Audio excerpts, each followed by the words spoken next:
अस्सलाम वालेकुम Julia dear students. तो इससे पहले हमने जो क्लास लिया था हमने अकाउंटिंग रेशियो के बारे में पहला दिन हमने सिलेबस के बारे में पढ़ा था। तो मैंने समझाया था कि इसमें मेन 4 पार्ट्स में डिस्ट्रीब्यूट किया गया है। फर्स्ट पार्ट में simple presentation of balance sheet of A company था। दूसरे में हमने पढ़ा मीनिंग और इसके इम्पोर्टेंस और लिमिटेशन। तो और हमने पढ़ा था उसमें अकाउंटिंग टूल्स के बारे में कि हमें कौन कौन सा टूल्स हम लेते हैं ताकि हमें पूरा पता चल जाए। तो कल हमने पढ़ाया था कंपैरेटिव और कॉमन साइज स्टेटमेंट। तो कंपैरेटिव और कॉमन साइज स्टेटमेंट में मैंने सिंपल समझाया था कि बहुत ही आसान है। कंपैरेटिव में हमें 2 साल का बिजनेस का फैक्ट्स लेना है, बैलेंस शीट हो या इनकम स्टेटमेंट। तो उन दोनों में से जो डिफरेंस है उसके लिए एक और कॉलम में हमें पुट करना है। तो उसके बाद हम इंक्रीज और डिक्रीज, तो वो हमें परसेंटेज के हिसाब से निकालना है। दूसरा हमने कॉमन साइज स्टेटमेंट में हमने पढ़ा था कि एक ही कंपनी का हमें परसेंटेज में हमें चेंज करना है कि हमें अगर हम कंपनी का 2 साल का लेंगे तो हमने कितना परसेंटेज इंक्रीज हो गया या डिक्रीज हो गया। तो आज और एक इम्पोर्टेंट, बहुत इंपॉर्टेंट एग्जाम के पॉइंट व्यू से कि अब हम पढ़ेंगे अकाउंटिंग रेशियोज। तो अकाउंटिंग रेशियोज में एग्जाम में ज़्यादातर क्वेश्चंस आते हैं। तो इसमें मेन है 4 रेशियोज में हमें दिया गया है। तो सबसे पहले इसमें आता है, एक आता है हमें liquidity ratio.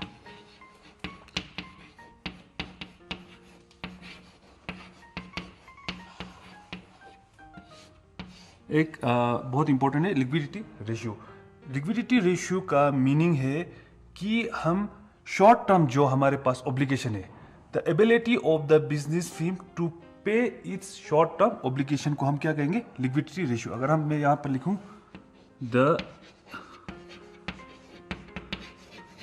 Ability of the firm to pay its short term, the ability of the firm to pay its short term obligations।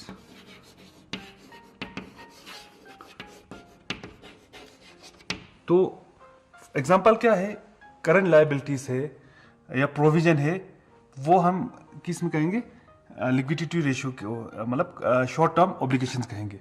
तो उसमें सिंपल 2 फार्मूले हैं, 2 हमारे पास रेशियो निकालना है। एक है करंट रेशियो, दूसरा है लिक्विडिटी रेशियो। तो करंट रेशियो का फार्मूला जो है, मैं अगर यहां लिखूं current ratio equal to current assets by current liabilities।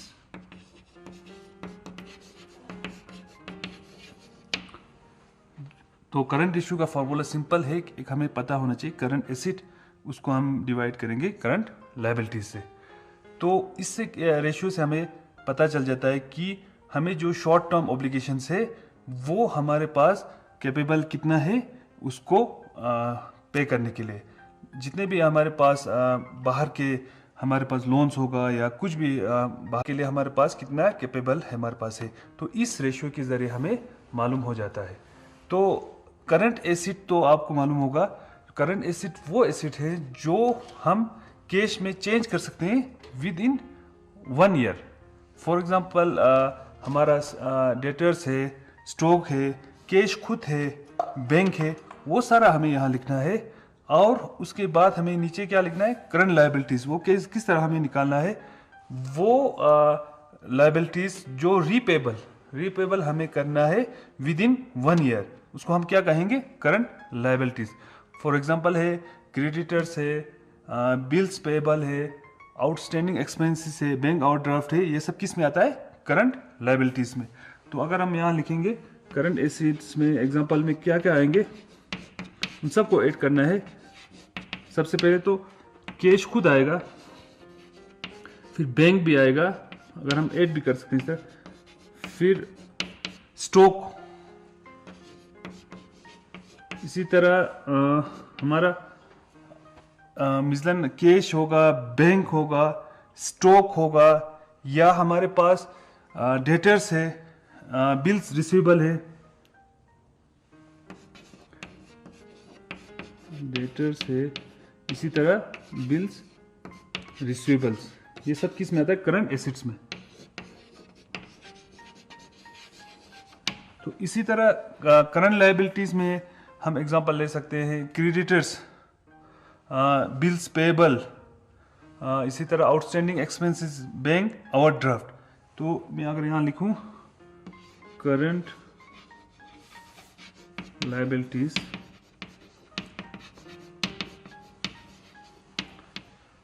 अगर हम यहाँ लिखें तो उसमें सबसे पहले क्या आता है?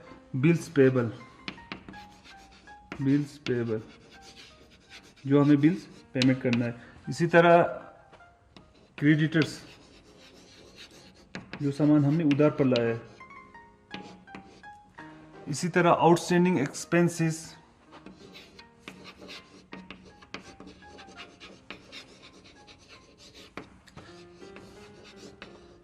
और बैंक ओवरड्राफ्ट।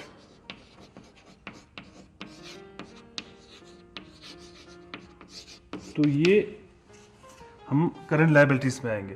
तो इन दो को हमें अगर सबसे पहले हमें क्या करना है? करंट एसेट्स निकालना है, तो इसका वैल्यू एक आएंगे। उसके बाद हम क्या करेंगे? करंट लायबिलिटीज, तो उनको क्या करेंगे? डिवाइड करेंगे, तो वहां से हमें क्या निकलेगा? Current ratio.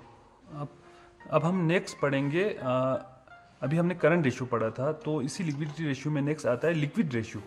तो लिक्विड रेशियो में उसका फॉर्मूला जो है वो है, अगर हम यहाँ लिखेंगे लिक्विड रेशियो, सिंपल है।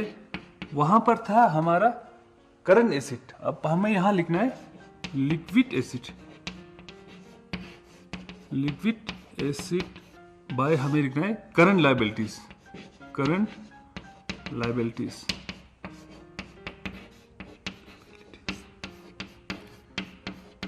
तो इसमें इसका तो सिंपल फॉर्मूला है, लिक्विड एसिड आप यहाँ नया आया है। लिक्विड एसिड निकालने के लिए हमें क्या करना है? पहले करंट एसिड में से स्ट्रोक और प्रीपेड एक्सपेंसेस वो हमें निकालना है, तो वहां से हमें क्या आएगा? Liquid acid. तो लिक्विड एसिड का फॉर्मूला जो है, अगर हमें क्वेश्चन में करंट एसिड दिया हो तो पहले हमें क्या लिखना है? करंट एसिड, फिर हमें स्टॉक हो या प्रीपेड एक्सपेंसेस हो वो क्या करना है?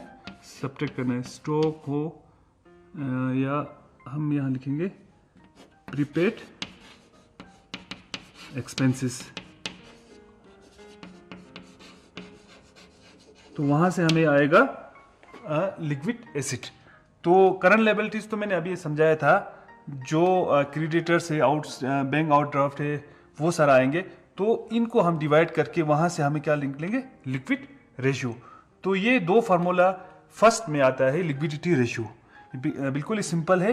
पहला वाला था करंट रेशियो, वो था current acid by current liability.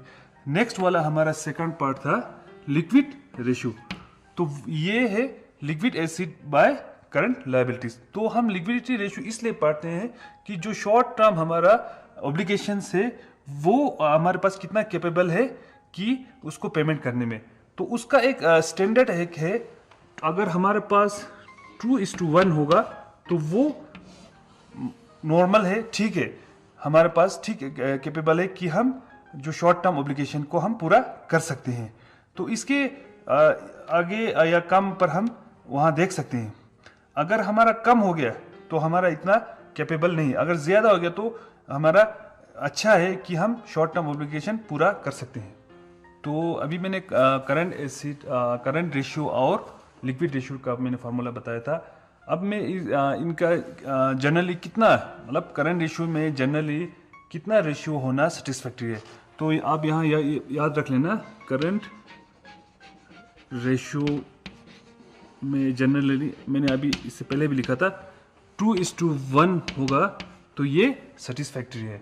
इसी तरह लिक्विड रेशियो में 1:1 अगर हमें होगा तो ये सेटिस्फैक्टरी माना जाता है। तो मैं एक आपको एग्जांपल देकर अच्छी तरह समझाऊंगा। तो अगर हमें इस तरह एग्जांपल दिया होगा, क्वेश्चन दिया होगा, लिक्विड एसिड 37,500, स्टॉक दिया होगा 5,000, प्रीपेड एक्सपेंसेस 1,500, इसी तरह वर्किंग कैपिटल 15,000 हो, तो हमें फार्मूला पता है current ratio equal to current acid.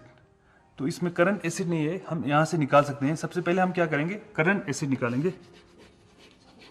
Current acid वो किसके बराबर है, वो हमारे पास है लिक्विड एसिड के साथ अगर हम ऐड करने से भी करंट एसिड निकलेंगे। जिस तरह लिक्विड एसिड हमें निकालते समय क्या करते थे, करंट एसिड में से सब्ट्रैक्ट करते थे, तो यहाँ हम ऐड करना पड़ेगा।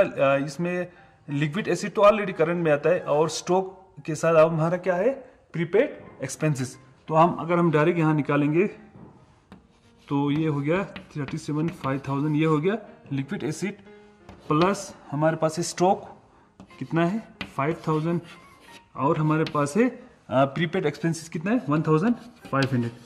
तो ये अगर ये सम करने से हो गया टोटल 44,000। तो यहाँ से हमने करंट एसिड निकला। अब हमें क्या निकालना है, करंट लायबिलिटीज। तो करंट लायबिलिटीज यहाँ नहीं दिया है, तो यहाँ से हम निकाल सकते हैं। तो हमारे पास वर्किंग कैपिटल इक्वल टू क्या है, current acid minus current liabilities. अब अगर हम यहाँ से करंट लायबिलिटीज डायरेक्ट निकालेंगे, करंट लायबिलिटीज हम निकाल सकते हैं, तो वो इक्वल टू है current acid minus working capital. यहाँ लिखेंगे current acid minus working capital. ये हो गया। यहाँ से हम क्या निकाल सकते हैं, करंट लायबिलिटीज। अगर हमें ये फार्मूला याद नहीं तो वर्किंग कैपिटल का फार्मूला तो सबको याद होगा, वर्किंग कैपिटल इक्वल टू है current acid minus current liabilities. वहां से भी हम ये फार्मूला डिराइव कर सकते हैं। तो यहाँ आप देखिए करंट एसिड कितना है 44,000 अभी हमने निकाला, माइनस यहाँ वर्किंग कैपिटल दिया गया है 15,000, तो ये बराबर हो गया 29,000। किसके बराबर हो गया 29,000। तो यहाँ से हम अब दोनों फार्मूला निकाल सकते हैं। एक तो करंट रेशियो, क्योंकि करंट रेशियो का दोनों फार्मूला है, और लिक्विड रेशियो का भी फार्मूला है, liquid acid by current liabilities. तो यहाँ हम निकालेंगे करंट रेशियो। तो वो उसका फार्मूला क्या है, करंट एसिड बाय क्या लिखेंगे, करंट लायबिलिटीज। तो वो करंट एसिड किसके बराबर आ गया, हमारा है 44,000, करंट एसिड 49 और करंट लायबिलिटीज कितना बराबर है 29,000। तो यहाँ हम डिवाइड करने से आएंगे 1.517। तो ये किसके बराबर है 1.52 अप्रोक्सीमेटली। इस तरह हम लिख सकते हैं करंट रेशियो। अब हमें लिक्विड रेशियो निकालना हो तो सिंपल है, इसका फॉर्मूला लिक्विड रेशियो वो किसके बराबर है, करंट की जगह हमें क्या लिखना है यहाँ, liquid acid, liquid acid by यहाँ क्या है करंट लायबिलिटीज। डिनोमिनेटर दोनों में सेम है, वो आपको याद रखना है। तो लिक्विड एसिड यहाँ दिया है ऑलरेडी, किसके बराबर है 37,500। उसको हम किसके साथ डिवाइड करेंगे, करंट लायबिलिटीज कितना है 29,000। तो ज़ीरो कट अगर यहाँ हम करेंगे 1.29 अप्रोक्सीमेटली आ रहा है। तो हम इस तरह फार्मूला में निकाल सकते हैं कि करंट रेशियो हमें आया 1.52 और लिक्विड रेशियो 1.29। इसी तरह एग्जाम में और बुक में बहुत सारे दिया गया होगा, प्रीवियस ईयर का पेपर में आप लोग ट्राई करें ताकि आपको अच्छी तरह से समझ आ जाए। आप नेक्स्ट हमारा है सोल्वेंसी रेशियो। पहला हमने पढ़ा लिक्विडिटी रेशियो, उसमें और सोल्वेंसी में क्या फ़र्क है। वो पहला वाला शॉर्ट टर्म ऑब्लिगेशन के लिए है, ये है लॉन्ग टर्म ऑब्लिगेशन का हमारा एबिलिटी फेम का देखने के लिए। Solvency ratio, this ratio help in assessing the ability to pay of its long term. Long term जो ऑब्लिगेशंस होते हैं जो हमने 1 ईयर से ज़्यादा के लिए हमें जो लाइबिलिटीज़ या हमारे पास है उनको पेमेंट करने के पास हमारे पास कितना एबिलिटी है, तो इस रेशियो के ज़रिए हमें मालूम हो जाता है। तो इसमें भी मेन 3 रेशियो हैं, वहाँ से हम सॉल्वेंसी रेशियो निकाल सकते हैं। तो सॉल्वेंसी रेशियो में एक है डेब्ट टू इक्विटी रेशियो। तो उसमें आपको क्या निकालना है, पहले आपको लॉन्ग टर्म डेब्ट्स देखना है, उसको हमें डिवाइड करना है शेयर होल्डर्स फंड्स, तो वहाँ से हमें रेशियो एक आएगा। इसी तरह एक है टोटल एसिड टू डेब्ट रेशियो। टोटल एसिड आपको पहले बैलेंस शीट से या आपको क्वेश्चन में दिया हो वहाँ से आपको निकालना है, तो उसको आप डिवाइड करना है। यहाँ जो डेब्ट है वो लॉन्ग टर्म डेब्ट हमें से डिवाइड करना है। तो तीसरा हमें प्रॉपर्टी रेशियो, ये इसमें हम क्या करते हैं, शेयर होल्डर्स फंड को डिवाइड करते हैं टोटल एसिड से। तो यहाँ से ये बहुत इंपॉर्टेंट रेशियो है, ये इन्वेस्टर के लिए बहुत बेनिफिट है। तो इन्वेस्टर इसी को देखकर कि इसमें हमें रिटर्न होने का चांस है या नहीं, वहाँ से वो निकाल सकते हैं एबिलिटी की हमारा कितना हम मतलब लोन इसको प्रोवाइड कर सकते हैं। तो यहाँ से हम इस रेशियो से इन सारे निकाल सकते हैं। अब मैंने यहाँ एक क्वेश्चन लाया है एग्जांपल आपको समझाने के लिए। विजन हमें दिया होगा कैलकुलेट डेब्ट इक्विटी रेशियो, यहाँ इक्विटी शेयर दिया है, जनरल रिजर्व दिया है, डिवेंचर दिया है, आउटस्टैंडिंग एक्सपेंसेस और एक्यूमुलेटेड प्रॉफिट्स। तो सबसे पहले हमें डेब्ट इक्विटी रेशियो का फार्मूला पता होना चाहिए। वो किसके बराबर है, वो है लॉन्ग टर्म हमारा डेब्ट है बाय शेयर होल्डर्स फंड। तो इसमें हम देखिए शेयर होल्डर्स फंड का कौन कौन सा है। लॉन्ग टर्म डेब्ट तो सिर्फ यहाँ क्या है, डिबेंचर से, वो क्या है 60,000 से। तो अब हम यहाँ देखेंगे शेयर होल्डर्स फंड निकालेंगे, शेयर होल्डर्स फंड। अब इसमें कौन कौन सा है, एक तो इक्विटी शेयर्स है, दूसरा हमारा है जनरल रिजर्व्स है, तो और ये है एक्यूमुलेटेड प्रॉफिट्स। तो अगर हम इनको ऐड करेंगे 40,000 प्लस 10,000 प्लस 15,000, तो वो किसके बराबर हो गया 65,000। अब हम यहाँ फार्मूला लिखेंगे डेब्ट इक्विटी रेशियो, तो वो किसके बराबर है, लॉन्ग टर्म डेब्ट्स बाय क्या लिखेंगे, शेयर होल्डर्स फंड।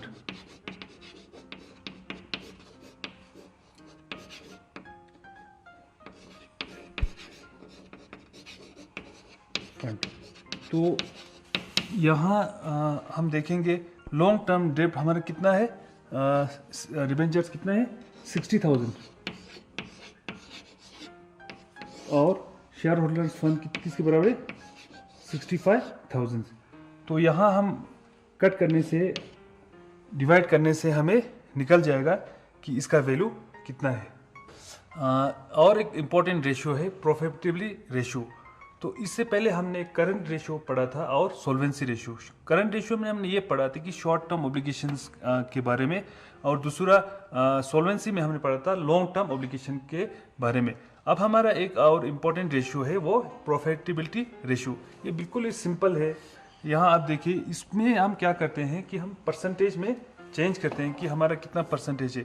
तो ग्रॉस प्रॉफिट तो आपको पता है ट्रेडिंग अकाउंट से हम निकालते हैं, तो उसका हमें रेशियो निकालना है। इसी तरह हम नेट प्रॉफिट हम निकाल सकते हैं प्रॉफिट एंड लॉस अकाउंट से, तो उसका भी हमें रेशियो। इसी तरह हमें ऑपरेटिंग रेशियो, तो वो ऑपरेटिंग कॉस्ट जितना हो गया उसका हम परसेंटेज में निकालेंगे। तो ग्रॉस प्रॉफिट रेशियो सिंपल है, ये हम किसके साथ कंपेयर करते हैं, नेट सेल्स के साथ। तो अगर हम ये इसका फार्मूला में लिखूँ तो यहाँ सिंपल है, gross profit ratio equal to, एक तो हमारे पास है ग्रॉस प्रॉफिट, ये हम कहाँ से निकाल सकते हैं, ट्रेडिंग अकाउंट से। फिर नीचे क्या दिया है ये पता होना चाहिए, नेट सेल्स। नेट सेल्स के बारे में भी आपको मालूम होगा, अगर हमारे पास सेल्स होगा, सेल्स अकेला होगा तो यही नेट सेल्स हो गया। अगर सेल्स के साथ हमें कुछ रिटर्न हो गया तो उसको क्या करना है, माइनस करके जो बच गया उसको क्या बोलते हैं, नेट सेल्स। इनटू हमें परसेंटेज में चेंज करना है, तो हम क्या लिखेंगे, 100 के साथ मल्टीप्लाई करेंगे। तो ये फार्मूला याद रखने के लिए आपको बिल्कुल सिंपल है, ग्रॉस प्रॉफिट नीचे नेट सेल्स इंटू 100। इसी तरह net profit ratio, net profit ratio हम कहाँ से निकाल सकते हैं? नेट प्रॉफिट तो हमें मालूम है, प्रॉफिट एंड लॉस अकाउंट से हम निकाल सकते हैं। तो उसका फॉर्मूला भी सिंपल है। पहले हम लिखेंगे यहाँ नेट प्रॉफिट, नीचे फिर लिखेंगे नेट सेल्स इंटू 100। तो ये बहुत इंपॉर्टेंट है कि बिजनेस के लिए कि हमने कितना प्रॉफिट अर्न किया है, तो ताकि हमें प्रॉफिट तो मेन बिजनेस का एक इम्पोर्टेंट है। अगर हम प्रॉफिट अच्छा कमाएंगे तो हम बिजनेस एक्सपेंड कर सकते हैं। तो यहाँ से हमें पता चलेगा कि हमने प्रॉफिट कितना परसेंटेज कमाया। तो 1-2 साल का भी हम ले सकते हैं कि परसेंटेज हमारा कम हो गया या बढ़ गया, तो यहाँ से हम निकाल सकते हैं। तो ग्रोस प्रॉफिट निकालते समय हमें एक बहुत इम्पोर्टेंट है कि अगर हमारा ग्रोस प्रॉफिट 1-2 साल में कम हो रहा है, तो हमें देखना है कि जो हमारा खर्चा है, या तो हमारा जो वर्किंग स्टैंडर्ड है उसमें हमें कमी है, या हमें परचेस में कहीं कमी है, तो वो हमें ख़त्म करना है। तो इस वजह से हम ग्रोस प्रॉफिट का परसेंटेज रेशियो निकालते हैं। इसी तरह ऑपरेटिंग रेशियो सिंपल है। ऑपरेटिंग रेशियो का है, यहाँ हम लिखेंगे operating profit by net sales into, तो इसका फॉर्मूला ये 3, इसके बगैर भी और 2-3 है, वो मैं अभी आपको समझाऊंगा। बाकी 3 इसमें ये है return on investment, earning per share और डिविडेंड पर शेयर। तो मैं इनका फार्मूला भी अभी आपको लिखाऊंगा। तो ये चारों किस में आता है? प्रॉफिटेबिलिटी रेशियो में 6 आता है। पहला आता है gross profit ratio, net profit ratio, operating profit ratio. अब रिटर्न ऑन इन्वेस्टमेंट, उसके लिए हमें क्या करना है? प्रॉफिट हमें देखना है बिफोर इंटरेस्ट और टैक्स। यहाँ हम लिखेंगे profit before tax, before tax हो या इंटरेस्ट या डिविडेंड।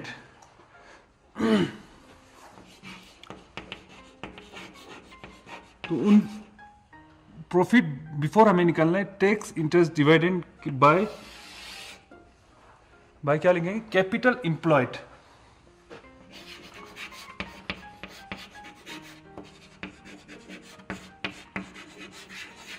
इनटू ये सारा परसेंटेज में, तो हम किस में लगाएंगे? 100। इसी तरह अर्निंग पर शेयर। अब इसमें हम क्या लिखेंगे? नेट प्रॉफिट निकालेंगे आफ्टर टैक्स। पहले क्या निकालेंगे? Net profit after tax minus preference dividend हो वो लिखेंगे। इसमें सब्ट्रैक्ट करेंगे प्रिफरेंस डिविडेंड, तो बाकी सिंपल है। उसको डिवाइड करेंगे number of equity shares, number of equity shares. यहाँ लिखेंगे नंबर ऑफ इक्विटी शेयर्स। इसी तरह हमारा आता है डिविडेंड पर शेयर। तो उसके लिए हम क्या करेंगे? टोटल डिवाइडेड पेड टू इक्विटी शेयर्स, कितना हमने पेमेंट किया है उसको नंबर ऑफ इक्विटी शेयर के साथ डिवाइड करेंगे। पहले आप लिखेंगे total dividend paid to equity share holders, equity share holders by number of equity shares, number of equity shares. तो ये प्रॉफिटेबिलिटी में 6 थे formulae: gross profit, net profit, operating profit, फिर रिटर्न ऑन इन्वेस्टमेंट।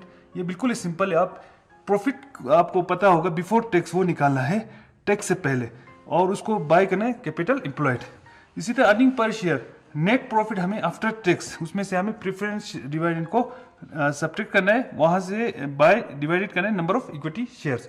इसी तरह डिविडेंड पर शेयर, हमें total dividend कितना हमने पेमेंट किया है उसको हम डिवाइड करेंगे नंबर ऑफ इक्विटी शेयर्स। तो कल हम इसके साथ मैं कुछ एग्जांपल लाऊंगा ताकि आपको अच्छी तरह से समझ आ जाए। तो अब सिर्फ हमें एक्टिविटी रेशियोज वो रह गया, कल हम इसको अच्छी तरह से पढ़ेंगे। Thank you.